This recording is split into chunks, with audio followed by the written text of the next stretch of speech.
हम्म। आगे बढ़ते हैं, देखते हैं लोग।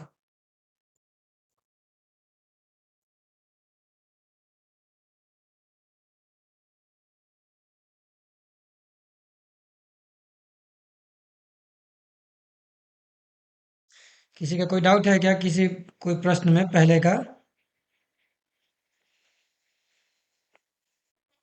ठीक है, चलो। तो जो आज हम लोग देखने वाले हैं वो है अगला टॉपिक, जिसका नाम है विभाजन सूत्र। ठीक है। तो विभाजन सूत्र को हम लोग समझने वाले हैं। दूरी सूत्र के मामले में थोड़ा सा टेढ़ा है, तो अच्छे से समझेंगे कि ये क्या कहना चाहता है विभाजन सूत्र। अब मान के चलो, एग्जाम्पल के लिए हम लोग को ये तो पता चल गया है कि दूरी का मतलब क्या होता है। दूरी का मैथमेटिकल गणितीय रूप से दूरी को कैसे दिखाते हैं। उसके लिए, दूरी को दिखाने के लिए हम लोग को पता चल गया है कि कम से कम दो बिंदु का होना चाहिए। कोई एक तल रहेगा, दो बिंदु रहेगा, और उन्हीं दोनों बिंदुओं के बीच का दूरी हम लोग निकाल सकते हैं। ये हमने देखा है पूरा गणितीय रूप में कि कैसे कैसे वो चीजें हो सकती हैं। अब मान लेते हैं कि हमारे पास दो बिंदु है। एक बिंदु है ये ए, और एक बिंदु यहाँ पे है बी। हमने इन दोनों को मिला दिया, तो ये एक रेखा बन गया, जो कि रेखाखंड बोलेंगे इसको, जो कि ए बी है। अब अगर हम चाहते हैं कि इसको हम 1:3 में बांटे, तो बांट सकते हैं ना? हाँ, 1:3 कहने का मतलब होगा कि इसको तीन भाग में बांट देंगे, और एक हिस्सा को बोल सकते हैं कि ये हिस्सा क्या है, 1/3। ऐसा ही होगा ना? हाँ। तो यही करने के लिए हमें दिया जाएगा अब विभाजन सूत्र में, कि बोला जाएगा कि आप इसको 1/3 भाग में बांटिए, 2/5 भाग में बांटिए। ऐसे ही बोला जाएगा, और बोला जाएगा कि अगर 1/3 भाग में बांटेंगे तो ये सी का निर्देशांक क्या होगा। तो बताना पड़ेगा ना निर्देशांक, कि सी का निर्देशांक क्या होगा। अथवा मान लेते हैं कि ये डी है, तो बोल दिया जाएगा डी का निर्देशांक क्या होगा। तो कुल मिला के हमको रेखा को बीच में से किसी हिस्सा में बांटना होगा अनुपात में। जैसे कि के 1/3 एक अनुपात है, तो इसको बोला जाएगा M1:M2। तो M1 एक तरफ का भाग हो गया, M2 एक तरफ का भाग हो गया। कि एक तरफ दो हिस्सा चाहिए, एक तरफ पांच हिस्सा चाहिए। मान लो कि कोई बोल दिया कि इसको 1:3 में बांटिए, इसका मतलब क्या होगा। या फिर ये 1 अनुपात, इसको जो था, हाँ, M1 M2 3 ये होगा। इसका मतलब क्या हुआ कि हम उसको कितना भाग में बांटेंगे रेखा को, कुल मिला के चार ना, चार, चार भाग में बांटेंगे। ठीक है। ये 1:3 ऐसे लिखा गया ना, इसका मतलब हुआ कि चार भाग में बांटेंगे। और एक तरफ एक हिस्सा, एक, दो, तीन, चार भाग में बट गया ना ये। तो एक हिस्सा ये हो गया और तीन हिस्सा ये हो गया। समझ में आया? तो अगर 1:3 कहा गया है, मतलब कि चार हिस्सा में बांटना है इसको। ठीक है ना? और चार हिस्सा में करके एक को कर देना है। ये तो 1/3 किया था, इसका मतलब था कि चलो ये एक पूरा लाइन है, उसको तीन हिस्सा में बांटना था। तो ये बाटा में दिए थे तो अलग था, ये अनुपात में दिए हैं तो इसका मीनिंग ये होगा, होगा ना? हाँ, तो दोनों मीनिंग को हम लोगों को क्लियरली रखना है। ठीक है।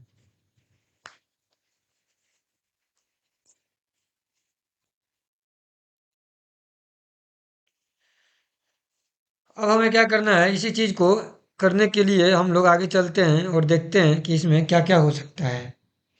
ध्यान देना है।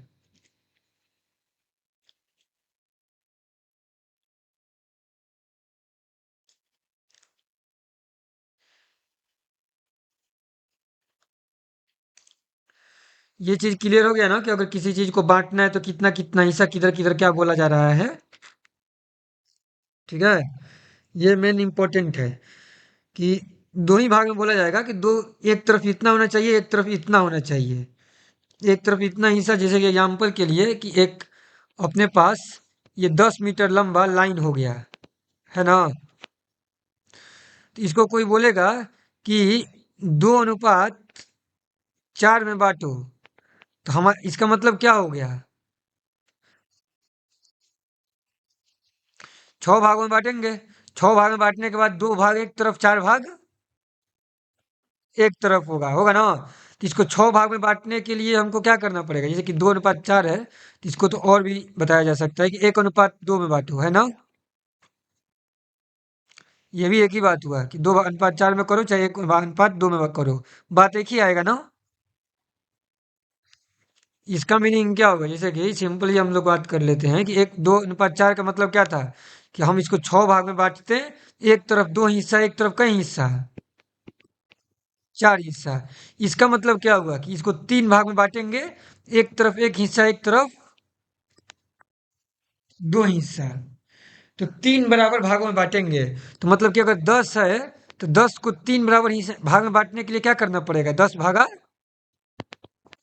3। तो ये मतलब कि एक भाग हो गया। अब एक तरफ एक भाग रखना है, तो ठीक है। तो एक तरफ हम एक भाग रख दिए, 10 भाग या 3।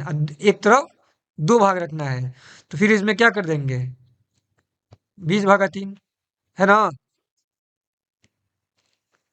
इसी को तो जोड़ देंगे तो 30 भागा 3 आ जाएगा ना? दो दो भाग में करना है ना? पहले 3 से भाग दिए। बात समझ में आया? नहीं समझ में आया, ध्यान दो। एग्जाम्पल के लिए बता रहे हैं, और ये क्लियर हो जाएगा। आ गया? हाँ, और एग्जाम्पल दे रहे हैं, और एग्जाम्पल दे रहे हैं, क्लियर हो जाएगा ये चीज।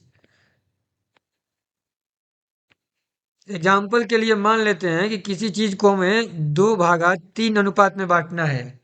मतलब क्या हुआ कि हमको इस लाइन को इस प्रकार तोड़ना है, एक ऐसा बिंदु खोजना है जिसका एक साइड में 2 हिस्सा हो और एक साइड में कितना हिस्सा हो?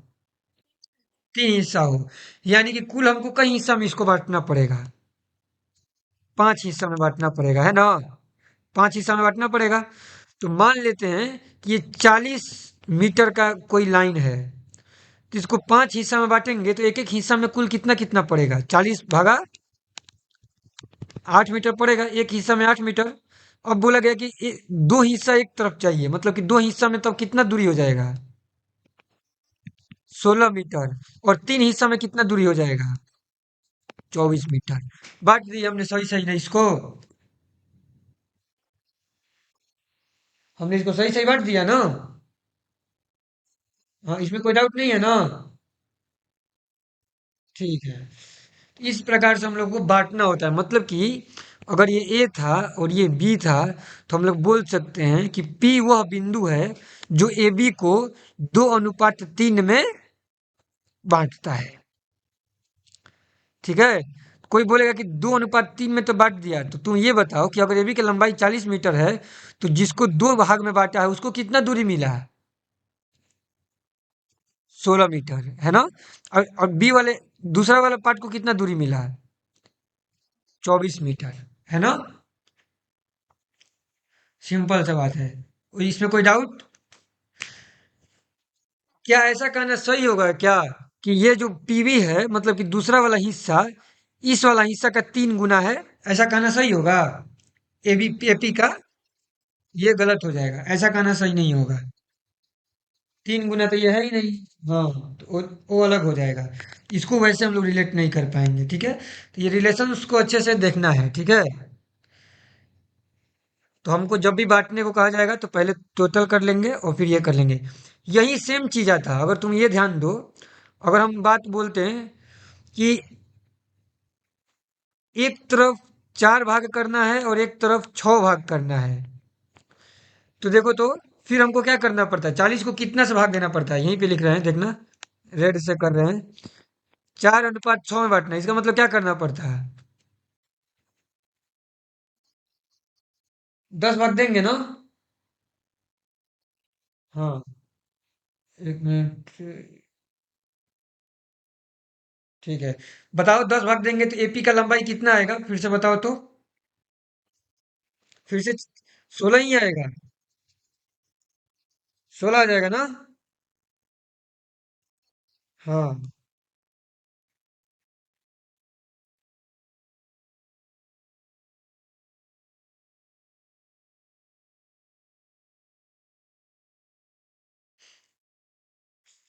ठीक है। तो ये हम लोग को यहाँ पे समझ में आ गया कि एपी का 16 ही आएगा और पीबी कितना आ जाएगा। 24 ही रहेगा, सेम सेम रहेगा, इसमें कोई ये नहीं है। मतलब कि ऐसा क्यों हुआ कि 2:3 में भी यही आ गया और 4:6 में भी वही आ गया। ऐसा क्यों हुआ। दोनों को दो गुना ही बढ़ाया गया है।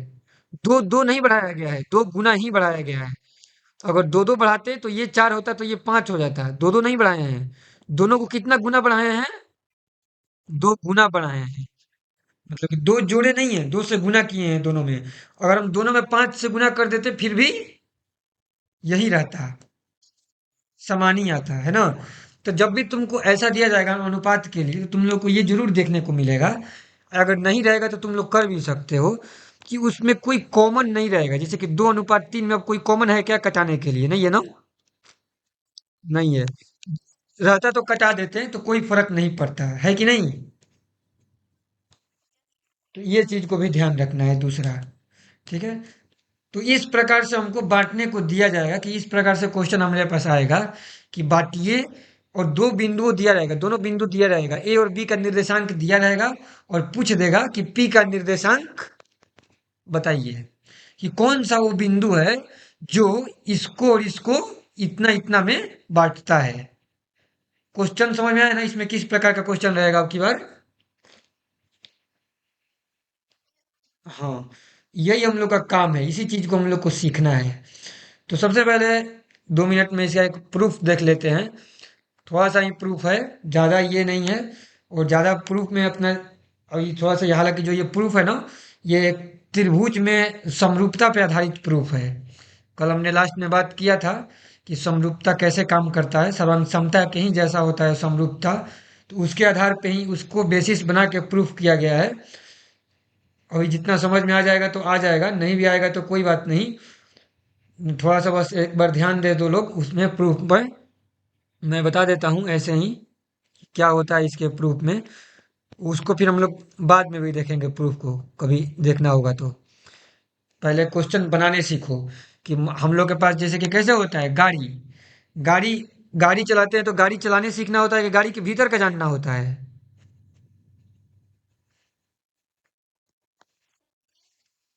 नहीं, दोनों पॉसिबल नहीं होता है। अधिकतर आदमी जो गाड़ी चलाता है वो चलाता ही है। ठीक है। भीतर का हम लोगों को नहीं जानना होता है। जो ड्राइवर होता है उसको अंदर का सारा इंजन कैसे काम कर रहा है, उसमें कौन कौन सा वैज्ञानिक ये लगा हुआ है, उसको पूरा पूरा थोड़ी समझ में आता है। हम ही लोग बताओ अपना शरीर चलाते हैं, हम लोग को अपने शरीर के बारे में कुछ भी मालूम है नहीं है। थोड़ा सा कुछ भी हो जाता है तो डॉक्टर के पास दौड़े दौड़े जाते हैं। तो शुरुआत में हमें चीजें मिल जाती हैं, हम लोगों को उपयोग करना पड़ जाता है। लेकिन उसका मतलब ये नहीं है कि हमको हर चीज उसका आएगा ही। और पॉसिबल भी नहीं है कि हर चीज हमें आ जाए। मैं उस सेंस में नहीं बोल रहा हूँ कि इसमें जो चीज है उसको नहीं हम लोग को सीखना है। इसमें जो है उसको तो सीखना ही सीखना है। लेकिन फिर भी मैं जस्ट एग्जांपल दिया एक कि ऐसा होता है। तो हम उस एग्जाम्पल को मैं इसलिए दिया कि जिस प्रकार से हमने दूरी सूत्र में दूरी सूत्र को बना के और सीधे हम लोगों ने दूरी सूत्र का किस किस प्रकार से यूज कर सकते हैं हमने देखा ना क्वेश्चन में। उसी प्रकार से यहाँ भी करने वाले हैं। तुरंत हम लोग प्रूफ कर लेंगे कि क्या इसका प्रूफ होगा। इसके बाद हम लोग देखेंगे कि जो हमारा फॉर्मूला आएगा उसको हम लोग कैसे कैसे प्रयोग कर सकते हैं। तो ये देखो, ये है हमारा एक्स निर्देशांक वाई निर्देशांक। ठीक है। एक्स अक्ष वाई अक्ष में। तो ये हो गया हमारा एक बिंदु ए और दूसरा बिंदु क्या हो गया बी। जो ए बिंदु है ना, इसका निर्देशांक है अपने पास x1 y1। और जो बी बिंदु है इसका निर्देशांक क्या है x2 y2। ये हम लोग को दिया गया है। एक और चीज दिया गया है, इन लोगों ने क्या बोला कि हमको बीच में एक ऐसा बिंदु पता करना है जिसको क्या बोला गया कि उसका नाम है पी। उसका नाम क्या है पी। जो क्या कर रहा है पी, ए बी को M1 अनुपात M2 में बांट रहा है। यानी कि M1 अनुपात M2, जैसे हम लोगों ने ऊपर में देखा था, क्या चीज देखा था यहाँ पे, 2 अनुपात 3। जैसे 2 अनुपात 3 में देखे थे, वैसे ही M1 अनुपात M2 में बांट रहा है ना। तो हमसे ये पूछा गया है कि आप P का क्या बताइए, निर्देशांक। अब इसका निर्देशांक मान लेते हैं कि क्या चीज है, X comma Y. X comma Y क्या है, इसका एक निर्देशांक है। ठीक है, हमको यही निकालना है, एक्स और वाई का वैल्यू। यानी कि हमको इसमें क्या क्या चीज पता रहेगा, x1 एक y1 पता है कि नहीं है, पहले से पता, x1 का वैल्यू y1 का वैल्यू पता है, x2 y2 का वैल्यू पता है कि नहीं, पता है। और क्या चीज पता है, m1 m2 भी पता है हमें, है ना। यानी कि ये इतना चीज हमको पता है, और हमको निकालना क्या चीज है, एक x और एक y। दोनों नंबर है ना, दोनों वैल्यू होगा, यही हम लोग को निकालना रहेगा, यही होगा ना इसका मीनिंग। समझ में आ रहा है ना। यही हम लोग को निकालना होगा, हमें वो बिंदु का वैल्यू पता करना है, उसका निर्देशांक पता करना है, जिसने इस ए बी को M1 अनुपात M2 में बांट दिया है। जैसे कि हम लोगों ने ऊपर में देखा था कि ये जो पी बिंदु था, इसने बांट दिया था। तो हमने निर्देशांक नहीं निकाला था, यहाँ पे हमने जस्ट क्या किया था, दोनों तरफ का लंबाई निकाल लिया था। 16, एक तरफ 24, 40 मीटर था, तो यही किए थे ना। तो वैसे ही यहाँ पे हम लोग को करना होगा कि हमको बिंदु निकालना होगा। लंबाई भी चाहे तो निकाल सकते हैं, निकाल सकते हैं कि नहीं, लंबाई भी चाहेंगे तो क्या कर सकते हैं, निकाल सकते हैं। ठीक है, लेकिन हमको यहाँ लंबाई से ज्यादा इंपॉर्टेंट क्या है, उस बिंदु को निकालना जिसने इसको इस दोनों भागों में बांटा है। ठीक है, अब इसके लिए क्या करते हैं हम, देखो, जो बिंदु ए था, ए से एक्स अक्ष पे लंब खींचे, उसने कहाँ पे कट किया, इसको आर पे।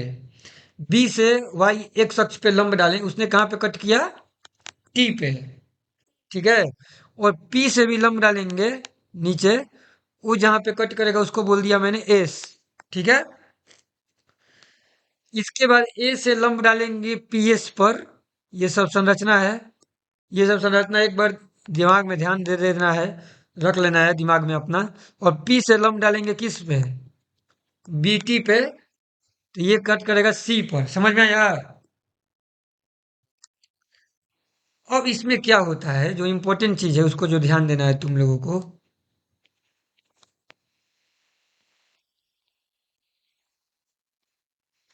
जो इंपॉर्टेंट चीज है इसमें हमारे लिए, कि देखो, हमारे पास इसमें दो त्रिभुज है, क्या क्या, एक त्रिभुज है पी ए क्यू, है ना,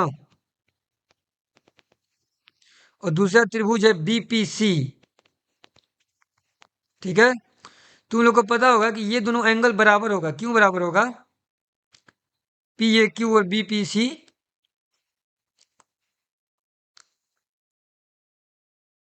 संगत कोण है। ठीक है, ए क्यू और पी सी समानांतर है। जब ए क्यू और पी सी दो समानांतर होता है और इसमें लाइन डालते हैं, तो ये दोनों कोण बराबर होता है ना, तो संगत कोण है इसी प्रकार से, पी ए क्यू और ये दोनों। इसके अलावा ये दोनों 90 डिग्री होगा ना यहाँ पे। तो जब ये दो त्रिभुज का दो गो कोण बराबर हो जाता है, तो तीसरा ऑटोमेटिकली बराबर हो जाएगा कि नहीं हो जाएगा,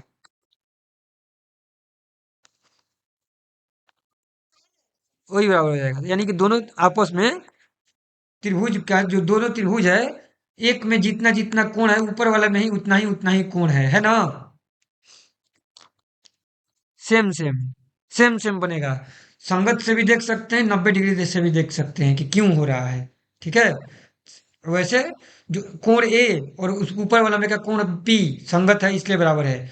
फिर नीचे वाला का कोण पी, ऊपर वाला का कोण बी, वो भी आपस में बराबर है, कि क्यों, संगत की वजह से भी।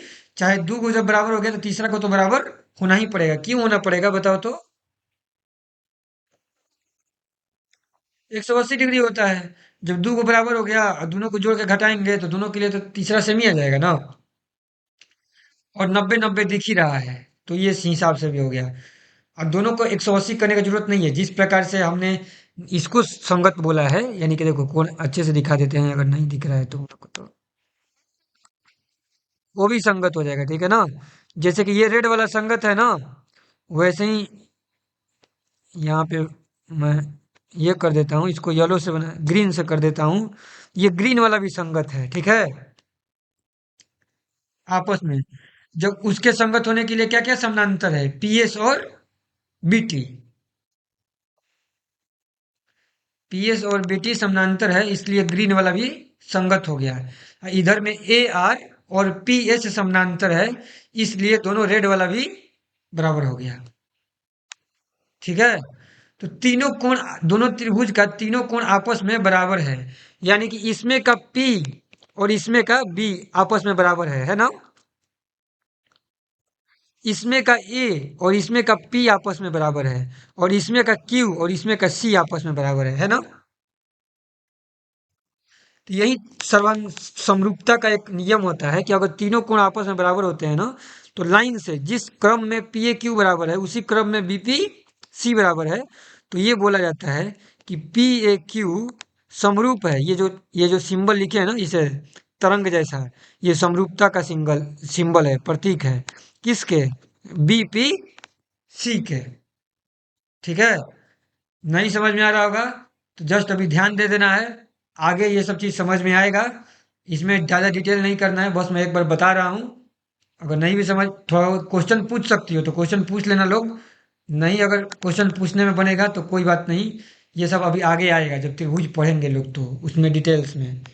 फिर भी अगर कुछ समझ में आएगा, पूछ सकती है लोग, तो पूछ लेना। तो पी ए क्यू और बी पी सी आपस में क्या हो गया, समरूप हो गया। जब भी कोई चीज समरूप होता है ना, तो समरूप का मतलब ये होता है कि उनके भुजाओं का अनुपात क्या होगा, समान, ठीक है। इसका मतलब कौन कौन सी भुजा लेंगे, अगर इसमें का पीए लेंगे तो ऊपर वाले में का कौन सा लेंगे, बीपी लेंगे। जब इसमें का अगर हम ए क्यू लेंगे नीचे वाले में का, तो ऊपर वाले में का कौन सा लेंगे, पीसी। और जब नीचे में का पी क्यू लेंगे तो ऊपर में का कौन सा लेंगे, बीसी।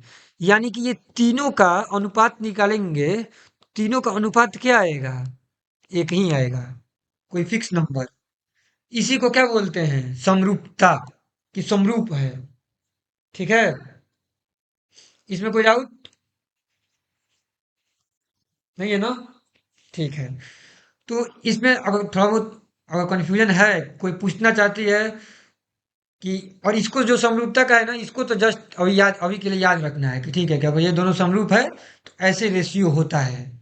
अगर दो त्रिभुज आपस में समरूप हो जाते हैं तो उससे हम लोग ऐसा निष्कर्ष निकाल सकते हैं, ठीक है ना।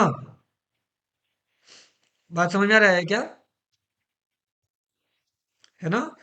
मतलब कि अगर दो त्रिभुज आपस में कोई दिया गया है कि दो त्रिभुज आपस में समरूप है, तो उससे हम ये निष्कर्ष निकाल लेंगे, जैसे कि दो वृत्त आपस में सर्वांगसम है, तो हम लोग क्या निष्कर्ष निकाल लेते हैं, दोनों का त्रिज्या बराबर होगा। तो वैसे ही अगर दो त्रिभुज आपस में समरूप है, तो उनकी संगत भुजाओं का अनुपात समान रहता है, एक ही रहता है, तीनों संगत भुजाओं का, ये उसका निष्कर्ष होता है, ठीक है। कोण भी होता है, कोण भी बराबर होता है, हमने देखा तो यहाँ पे कोण बराबर है। कोण बराबर होने से ही ये सब प्रूफ होता है, ठीक है ना। समरूपता में क्या होता है कि कोण भी बराबर होता है और भुजाओं का अनुपात बराबर होता है, दोनों बराबर होते हैं, ठीक है। संगत कोण बराबर होते हैं और भुजाओं का अनुपात बराबर होता है। क्या भुजाओं की लंबाई भी बराबर होगी,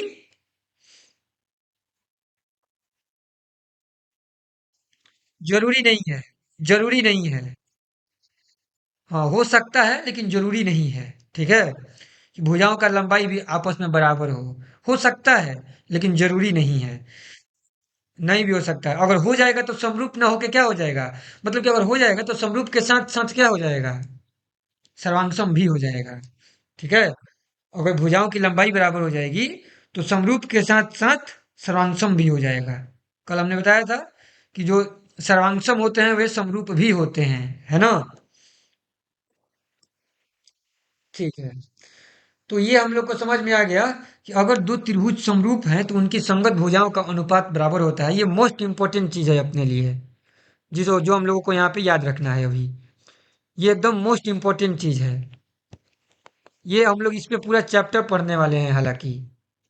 ठीक है, इस चीज पर। अब इसके आधार पे जो हम लोग को प्रूफ करना है उसको देख लेते हैं कि इसके आधार पे हम लोग कैसे एक्स और वाई का वैल्यू निकालेंगे। अपना मकसद याद है ना, हम लोग का मकसद क्या है? एक्स और वाई का वैल्यू निकालना है। ये सब नीचे वाला तो ठीक है, ये सब हम लोग को पहले से पता है, और इनका प्रयोग करके एक्स और वाई का वैल्यू निकालना है। ये अपना मेन मकसद है, इसको नहीं भूलना है। ये अपना लक्ष्य है। क्या बोल रहे हो?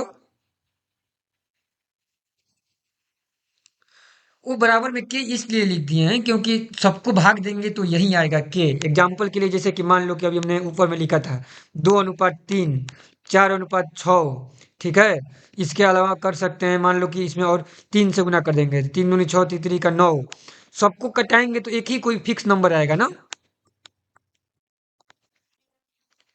आएगा कि नहीं आएगा? 2 में 3 से भाग 18, 0.666, ऐसे ही कुछ आएगा सबके लिए। तो ये सब भले नंबर अलग अलग हमें दिखाई देगा लेकिन सबका एक ही निष्कर्ष निकलेगा, इसलिए मैंने के रूप में उसको दिखाया है। ठीक है। हाँ, तो ये उसके लिए है। और कोई डाउट इसमें? ठीक है, तो आगे देखो। तो इसमें अब आगे क्या होगा, अब मान लो कि हम लोग अगर ये देखा जाए तो ए क्यू जो इसमें है हम लोगों का,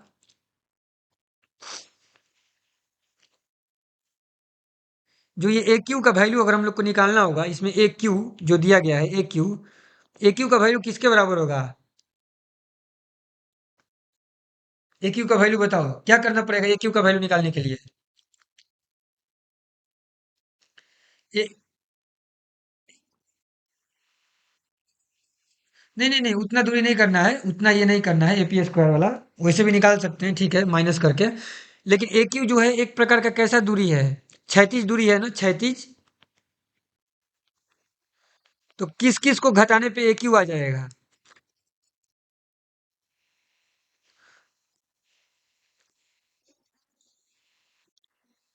ओ आर और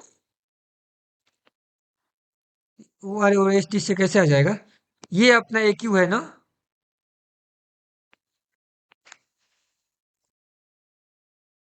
यही दूरी है ना ए क्यू?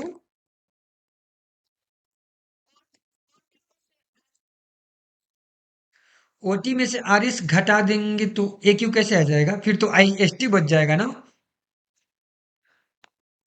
और ओटी में से आर एस घटाएंगे, ओटी में से आर एस नहीं घटाएंगे ना, कैसे बचेगा फिर बताओ? ओटी यहाँ तक का दूरी है, ध्यान देना हम लोगों को। ओटी यहाँ तक है और तुम बोल रही हो उसमें से ये आर एस घटा देंगे तो क्या बचेगा? फिर तो इधर वाला बचेगा, इधर वाला बचेगा, तो उसका क्या मीनिंग हुआ? कुछ नहीं ना। और बताओ लोग, हमारा काम है ये ए क्यू को निकालना। कैसे निकलेगा इसका दूरी? किसमें से किसको घटा देंगे?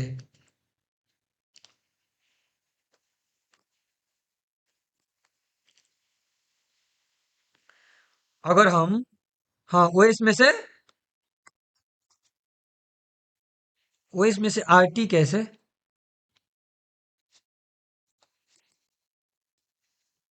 ओएस तो लेंगे, ओएस में से ओ आर घटा देंगे ना।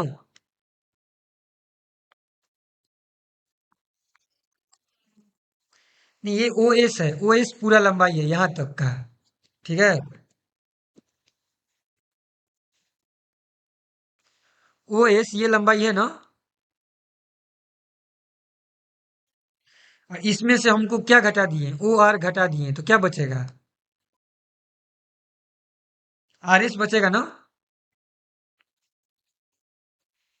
टी कैसे बच जाएगा? ये मीनिंग क्या हुआ टी बच जाएगा? बताओ,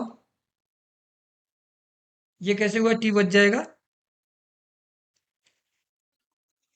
टी को तो हम कुछ किए ही नहीं। हमको ए क्यू का मान निकालना था, तो ए क्यू और आर एस आपस में बराबर है ना, ए क्यू और आर एस। ए क्यू और आर एस आपस में बराबर है, तो हमको अगर ए क्यू निकालना है तो हम आर एस निकाल सकते हैं। तो आर एस कैसे निकालेंगे?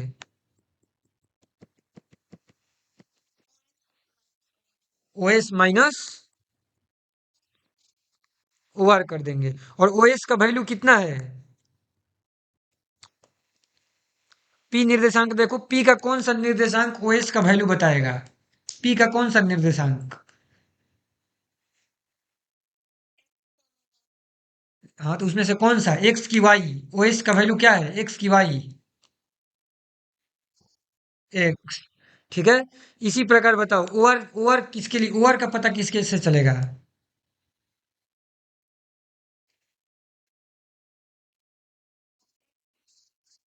X one. तो ये निकल गया अपना ए क्यू का वैल्यू। मतलब कि अगर हमको ए क्यू निकालना है तो हम एक्स में से एक्स वन को घटा दिए, हमारा क्या मिल गया? ए क्यू। इसी प्रकार से इन्हीं के टर्म्स में बताना है, ए वन वाई वन, इन्हीं को यूज करके बताना है। मेरे को बताओ कि पीसी का वैल्यू क्या होगा? पीसी, पीसी का वैल्यू क्या होगा? किसमें से किसको घटाएंगे?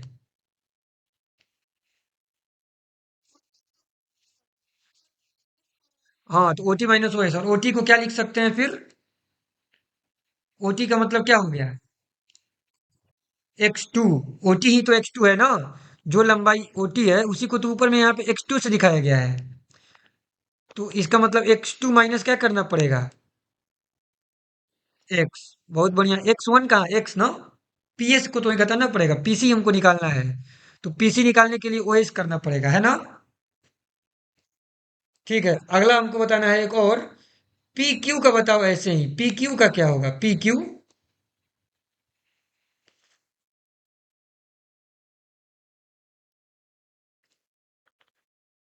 पी क्यू का क्या होगा?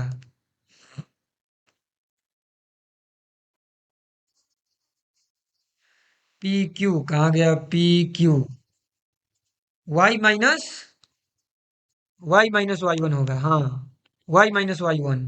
क्योंकि ये पी क्यू जब निकालना है तो ऊपर देखेंगे, तो पी का हम लोग ले लेंगे वाई निर्देशांक, जो कि वाई हो जाएगा। और उसमें से हम लोग ये घटा देंगे, है ना। पी क्यू जब लेना है, जब हमको पी क्यू लेना है, ध्यान देना। जब पी क्यू लेना है, हमको ये लंबाई निकालना है पी क्यू। तो हमको हमारे हमारे लिए क्या चाहिए? पी एस लेंगे। तो पी एस लेंगे ना, एक पी एस। और पी एस में से किसको घटा देंगे? क्यू एस को। तो पी एस का वैल्यू, पी एस का मतलब क्या हो गया? वाई। और जब पी एस का मालूम चल गया, और जब हमको क्यू एस चाहिए, तो क्यू एस किसके बराबर है? ए आर के। और ए आर का मतलब क्या हो गया? Y one. तो वाई में से वाई वन घटा दिए, है ना। दिख रहा है ना। सिर्फ हम लोग क्या कर रहे हैं, इसमें ज्यादा टेढ़ टाण नहीं है, सीधे क्षैतिज और ऊर्ध्वाधर दूरियां निकाल रहे हैं। ए क्यू और पी सी दोनों क्षैतिज दूरियां थी। और पी क्यू, और पी क्यू के साथ में एक और है बी सी। ये दोनों कैसी दूरियां हैं? बी सी बता दो।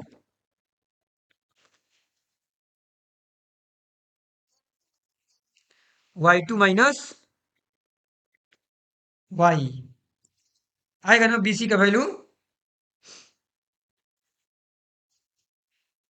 अगर हमें ये बी सी पूरा निकालना है, ये वाला ऊंचाई, तो हम, अरे बी सी पूरा थोड़ी है, बीसी ये है। अगर हमको इतना ऊंचाई निकालना है, तो इसके लिए हम क्या करेंगे? सबसे पहले पूरा ऊंचाई लेंगे। तो पूरा ऊंचाई का वैल्यू क्या है? बीटी। और बीटी का मतलब कितना दूर, क्या हो गया? Y to. बीटी का मतलब वाई टू होगा ना। हाँ। एक्स टू इधर का दूरी होता है, ऐसे चलने वाला। एक्स जो है वो वाई से दूरी बताता है। तो एक्स टू ये वाला दूरी है, ओटी। एक्स टू ओटी है। भूल गए कल क्या ये सब? कल कल सब यही सब तो पढ़ रहे हैं 2 दिन से, है ना। याद पड़ा कि भूल गई अभी भी? ठीक है। और ये हो गया अपना y2 यहाँ से, तो ये y2 हो गया। लेकिन हमको BC जब निकालना है तो y2 में से क्या घटाना पड़ेगा, CT को। और CT का तो कुछ है नहीं अपने पास, CT का तो कुछ नहीं है ना। तो हम लोग क्या कर लेंगे, PS ले लेंगे, है ना। तो पी पे जाके वाई ले लेंगे। वैसे तो लोग ये भी कर सकते हो, अगर इतना क्लियर क्लियर अगर नहीं समझ में आ रहा है, थोड़ा सा बुद्धि पे ज्यादा जोर पड़ रहा है, तो एक और काम कर सकते हो, बता दो सीधे। सी का निर्देशांक क्या होगा बताओ। सी का निर्देशांक, सी का निर्देशांक बताओ। एक्स निर्देशांक का वैल्यू क्या होगा, सी का एक्स निर्देशांक है। सी का निर्देशांक बताना है, सी का।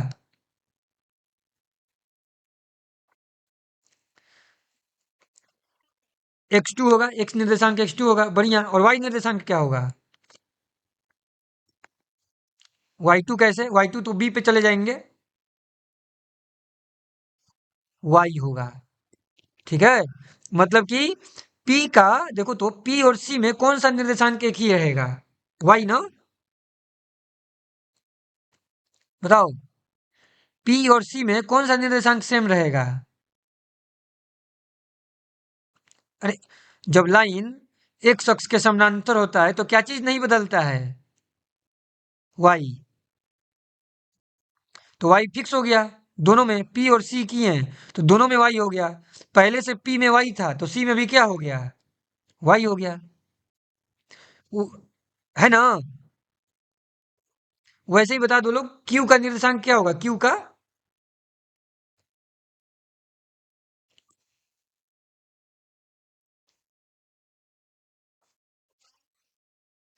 पहले एक्स निर्देशांक बताओ, एक्स निर्देशांक क्या होगा Q का।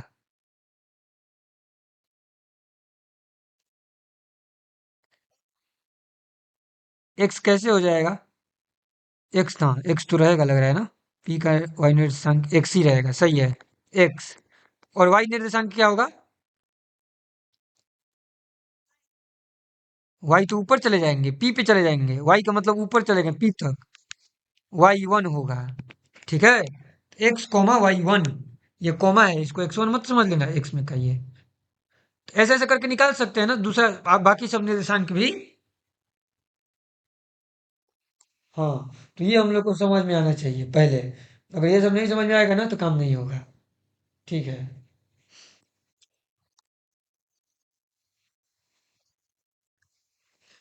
किसमें इसमें क्यू में,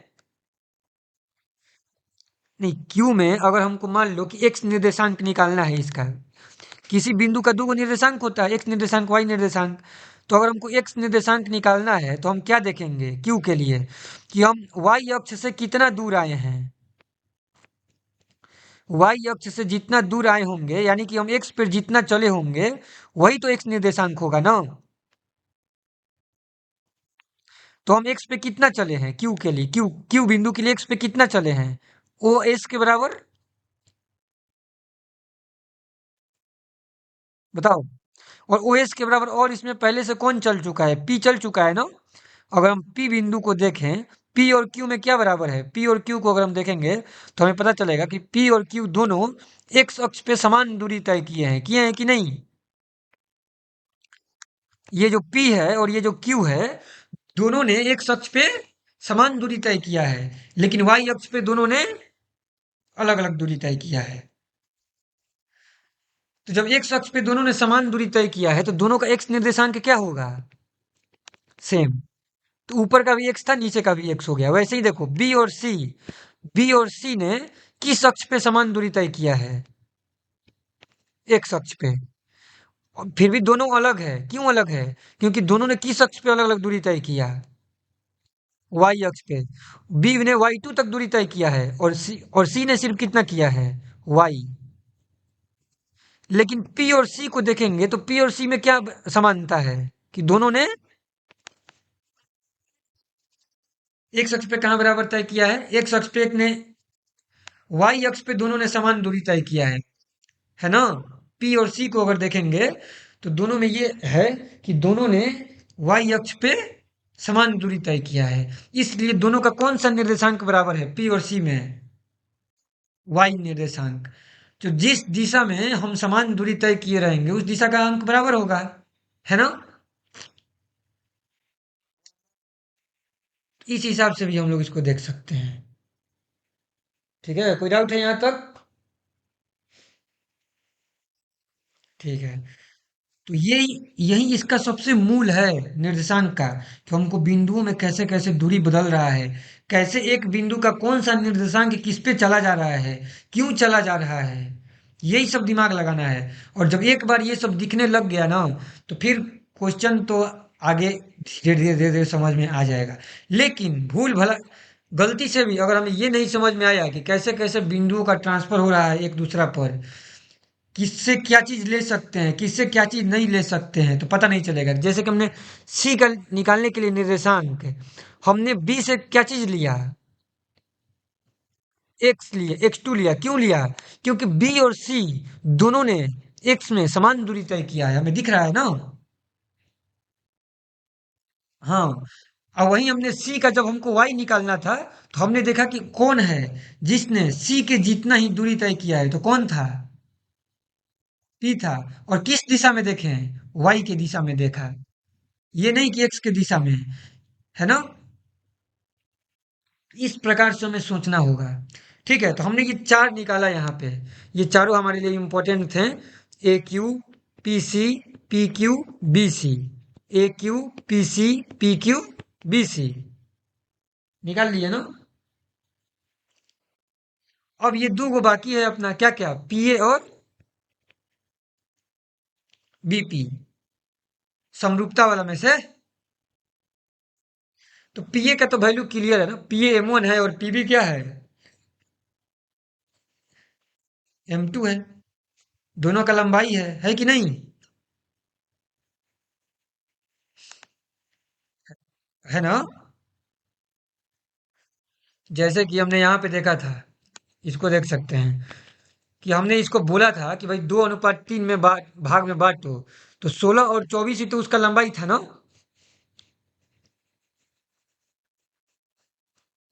2:3 में जब भाग बांटने को बोले थे, तो बांटने के बाद जो 16 और 24 में कहें चाहे 2 और 3 में कहें, बात एक ही है कि नहीं? 16 भागा 24 कर देंगे तो क्या बन जाएगा? 2 भागा 3, 2/3। तो जो वैल्यू निकालते हैं वो तो सेम अनुपात में ही तो निकलता है ना। इसलिए यहाँ पे हमने एक को M1 बोल दिया और एक को क्या बोल दिया? M2। ठीक है, समझ में आया? हाँ।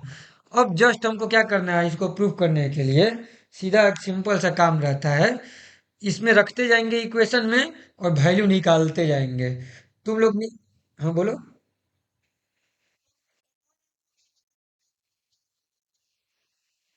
M1 M2 को Y1 और नहीं, M1 M2 को Y1 Y2 कैसे मान लेंगे? M1 तो पहले कोई बिंदु है नहीं, M1 एक लंबाई हो गया AP का।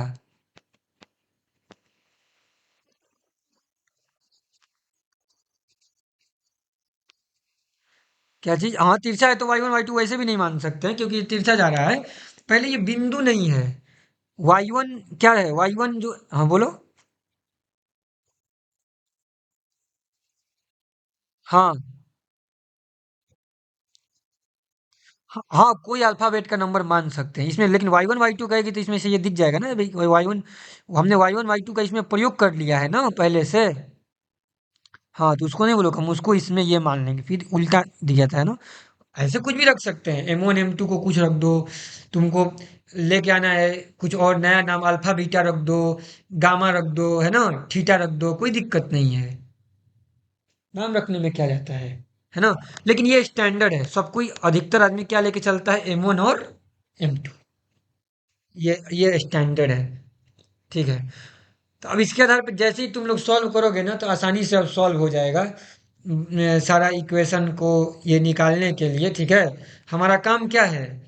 एक्स निकालना और वाई निकालना, है ना?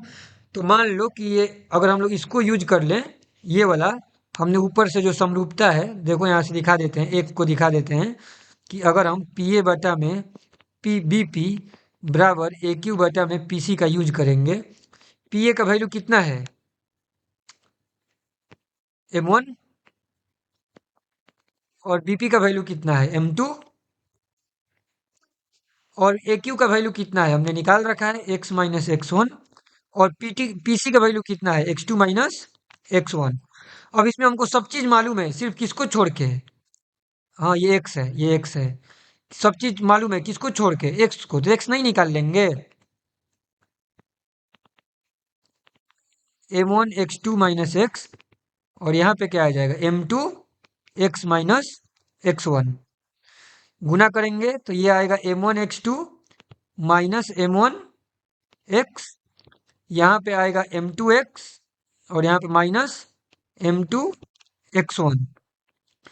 तो यहाँ पे कर देते हैं एम वन एक्स टू, और इधर से ला देते हैं एम टू एक्स वन, और इधर कर देते हैं M one X plus M two X. इसमें तो कुछ भी कॉमन नहीं आ सकता है, ये तो ऐसे ही रहेगा, ठीक है, ये तो ऐसे ही रहेगा, M one X two plus M two X one. लेकिन इसमें से एक्स कॉमन करके क्या लिख सकते हैं, M one plus M two, यानी कि अपना एक्स का वैल्यू क्या आ गया, M one X two plus M two X one, अब बटा में M one plus M two. बात समझ में आया क्या। और इसी प्रकार से y का वैल्यू आता है सेम, क्या लिखेंगे, M one Y two, M to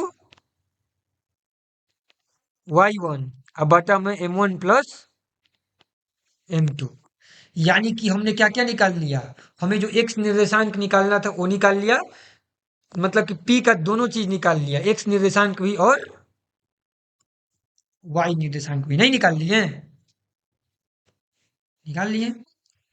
मतलब अब एकदम ध्यान से देखना है, अब ये सब कथा कहानी हमने देख लिया कि ये कैसे कैसे हुआ है, अब इसको रैप अप कर देते हैं, जो हमें याद रखना है हम उसको रैप अप कर देते हैं, ठीक है, कि इसमें क्या दिया गया है, क्योंकि हमें बाकी सब चीज़ें तो समझ में आ गई कि कैसे कैसे होती है ये कथा कहानी, इसको हम लोग के लिए हो गया इसका काम।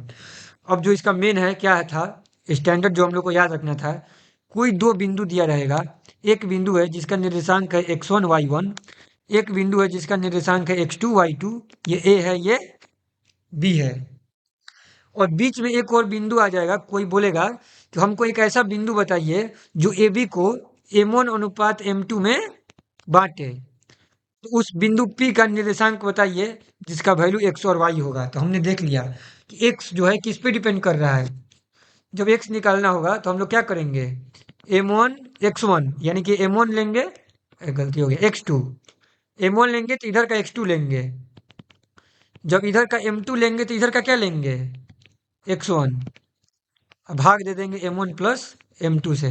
इसी प्रकार से जब वाई निकालना होगा तो एम वन लेंगे तो इधर का वाई टू लेंगे, और जब एम टू लेंगे तो इधर का वाई वन लेंगे, और भाग दे देंगे M one plus M two से। समझ में आया। तो ये हो गया अपना यहाँ पे विभाजन सूत्र का काम, इसी के आधार पे हम लोगों को क्वेश्चन बनाना होता है। इसमें कुछ पूछना है तो पूछो, नहीं तो बाकी हम एक क्वेश्चन सिंपल कराते हैं पहले तो। इसमें कुछ पूछना है तो पूछो इसके आधार पे। हाँ रिकॉर्डिंग तो किए हैं, रिकॉर्डिंग तो मैंने किया ही हूँ इसको, कुछ गड़बड़ ना हुआ होगा तो अच्छे से रिकॉर्ड हो गया होगा, क्योंकि हमने बहुत अच्छे से इसको पढ़ लिया है ना। रिवीजन कर लोगे लोग तो ज़्यादा और क्लैरिटी हो जाएगा, ये सबसे एकदम मेन चीज़ है, भले बाकी चीज़ ठीक है समझ में तो आ ही जाएगा, सबसे यही मेन है, ध्यान देना कि कैसे कैसे बिंदुओं का वैल्यू इधर से उधर क्यों क्यों ट्रांसफर हो रहा है ना, ग्राफ में, कहीं एक्स वन कहीं एक्स टू, अपने से इधर उधर करके भी पता चलना चाहिए। बोलो।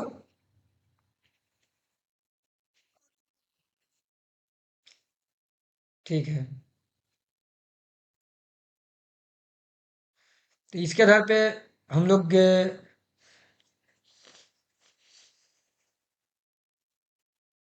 जैसे कि एक एक एक एग्जाम्पल लेते हैं, एक एक अपने पास एक एग्जाम्पल है, इसमें ये दिया गया है कि एक बिंदु है, ठीक है,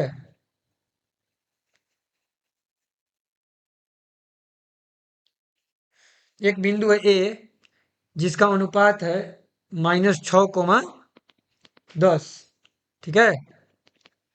एक बिंदु है बी जिसका अनुपात कितना है 3,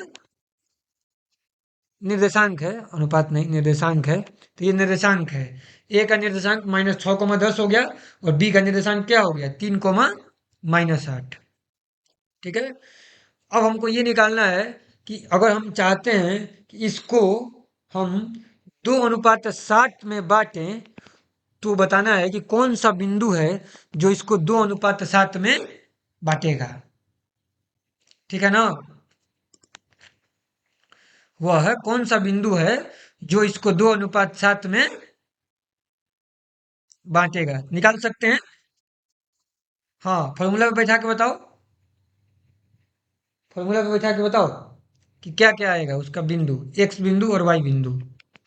बाकी सब चीज तो पता ही है, सिर्फ फॉर्मूला पे बैठाना है, बैठा के बताओ। और किस एक्स क्या हो जाएगा।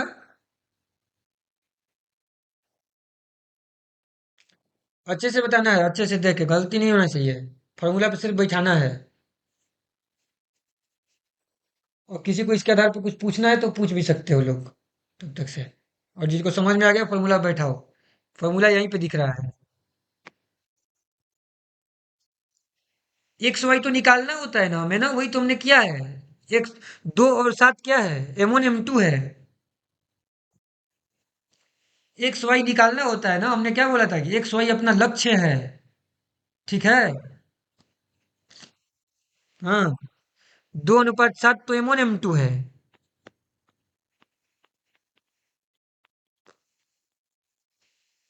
कि 2:7 में बांटना है। एक्स वाई बताओ। एक्स वाई तो पूछ रहे हैं हम कि वह कौन सा बिंदु है जो ए बी को 2:7 में बांट देगा।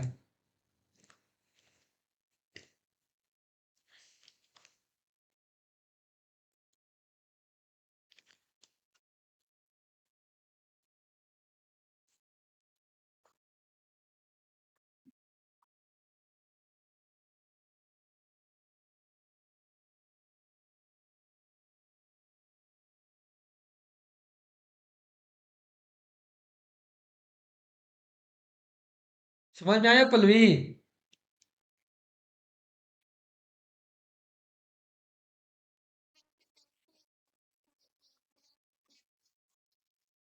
ठीक है। तुमको रिशु, एक्स का मान 4 आएगा। थोड़ा सा ध्यान देना, 4 की जैसा ही है लेकिन 4 नहीं है, थोड़ा सा ध्यान देना। थोड़ा कहीं गलती कर रही होगी। -4, हाँ। एक्स का वैल्यू आएगा -4। वाई का बता दो।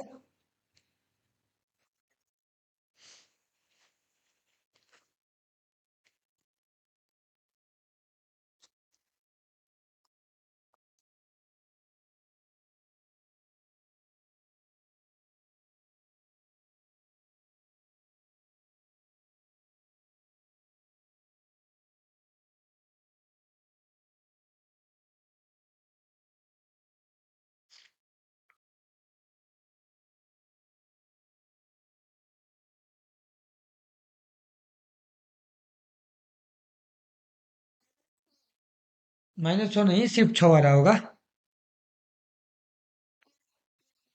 ना, सिर्फ 6 आएगा। ठीक है। तो -4, 6 आ गया, सबका आ गया क्या। किसी से नहीं आ रहा है तो बताओ।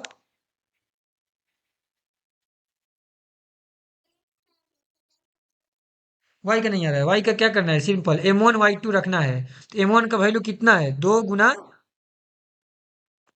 Y2 कितना है -8, प्लस M2 कितना है 7 गुना, और Y1 कितना है 10। और नीचे जोड़ देना है, 2 + 7 कितना आएगा देखो। 8 दूनी -16 और 70, भागा करना है 9 से। तो -16 70 का मतलब कितना हो गया, 16 × 4 = 20 होता है, तो 54। तो -54/9, सिर्फ 54, -54 नहीं, सिर्फ 54। 9 × 6 = 54, तो 6 आ गया ना। आया। सिर्फ वैल्यू रखना है, और कोई इसमें गलती क्या हो जाएगा, ये सिंपल से वैल्यू रखना है फॉर्मूला में। हर चीज तो पता है, x1 x2 y1 y2 m1 m2 सब चीज पता है। और किसी को भी x1 x2 ले सकते हैं, चाहे a को x1 x2 ले लो, चाहे b को x1 x2 ले लो। एक को x1 x2 लेना है, दूसरे को मतलब x1 नहीं, एक को x1 y1 लेना है तो दूसरे को x2 y2 लेना है बस। जरूरी नहीं है कि एक वही x1 y1 लेंगे, हम b को भी x1 y1 ले सकते हैं और a को x2 y2 ले सकते हैं। ठीक है, आंसर सेम आएगा। इसमें कोई डाउट नहीं है। तो जब ये इतना हो गया ना, तो अब इसको एक्सप्लेनेशन और देख लेते हैं थोड़ा सा इसका। इसमें क्या क्या हुआ, मतलब हमने क्या किया, इससे हमें क्या पता चला कि इसको 2:7 में बांटा गया है। किसने बांटा है, बिंदु 4,6 ने। जो -4,6 है उसने इसको 2:7 में बांटा है। हमको बताओ, ए बी का दूरी कितना है, दूरी सूत्र लगा के झट से बता दो। तीनों चीज का दूरी निकालना है, ए बी का भी, एपी का भी और बीपी का भी। तीनों का दूरी निकालना है, फटाफट। √10 होगा। 6 3 9, 9 9 81, और 10 8 18। 18 का स्क्वायर कितना हो जाएगा, को नहीं लग रहा है कि √10 होगा, चेक करना।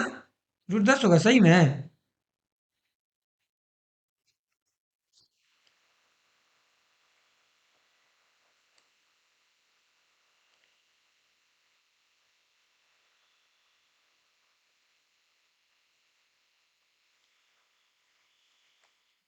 कितना होगा,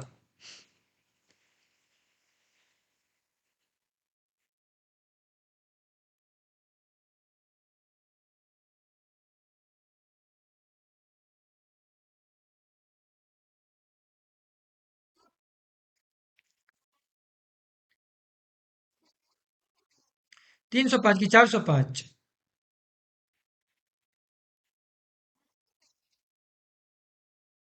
नहीं, 405 आएगा, ध्यान दो। सब किसी का आया, और किसी का नहीं आया, और किसी का आया क्या, आ गया ना 405? रूट में, रूट में 405 आएगा, ठीक है। यानी कि ए बी का वैल्यू कितना आ गया, √405। एपी का बताओ, एपी का कितना आएगा,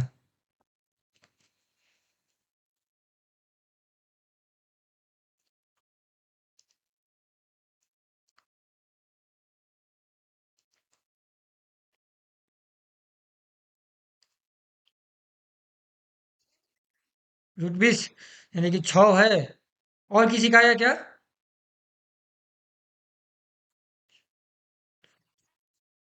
करो,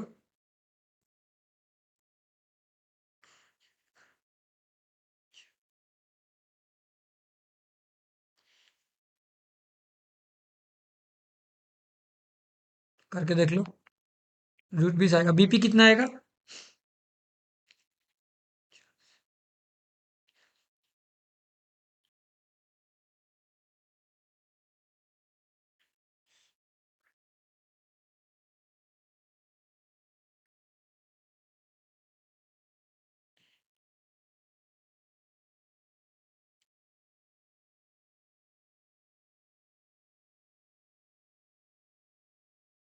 कितना आएगा,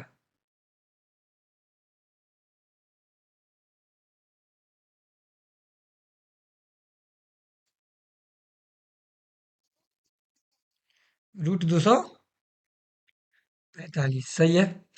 सबका हम वैल्यू निकाल देते हैं कि इसका रूट निकालेंगे तो कितना कितना रूट आएगा। ठीक है ना,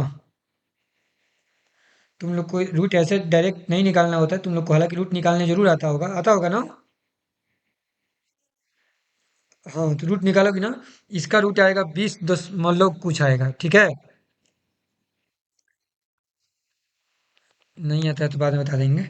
इसका रूट आएगा इतना, और 20 का कितना आएगा, ठीक है, देख लेते हैं इसका।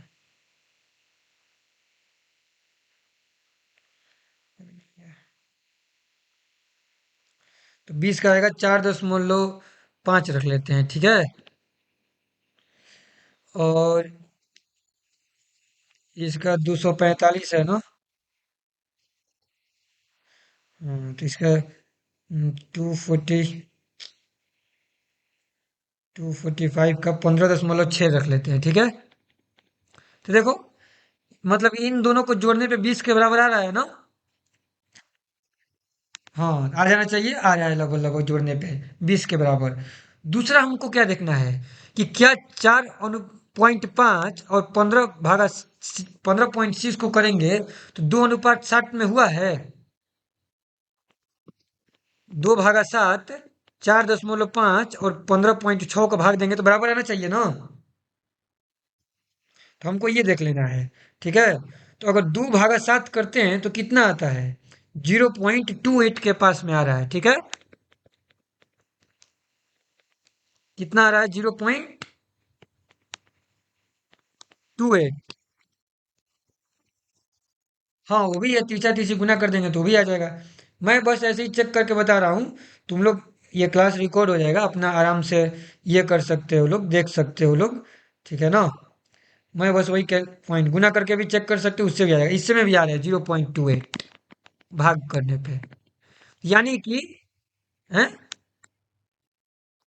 क्या बोल रही हो। 2 में 7 से भाग किए तो 0.28, वैसे ही 4.5 में 15.6 से भाग दिए तो वो भी 0.28, यानी कि जो -4,6 है, इसने अच्छे तरीके से इसको क्या कर दिया है, विभाजित कर दिया है ना। कोई बोलेगा एपी का लंबाई बताओ तो हम लोग क्या बोल देंगे, 4.5। कोई बोलेगा बीपी का बताओ तो क्या बोल देंगे, 15.6। किस बिंदु ने किया है, तो -4,6 ने किया है ना। ये सब उत्तर हम लोग बोल पाएंगे ना कि इसमें कोई डाउट है। तो ये हो गया अपना आज का विभाजन सूत्र, जिसको हम लोगों ने देखा।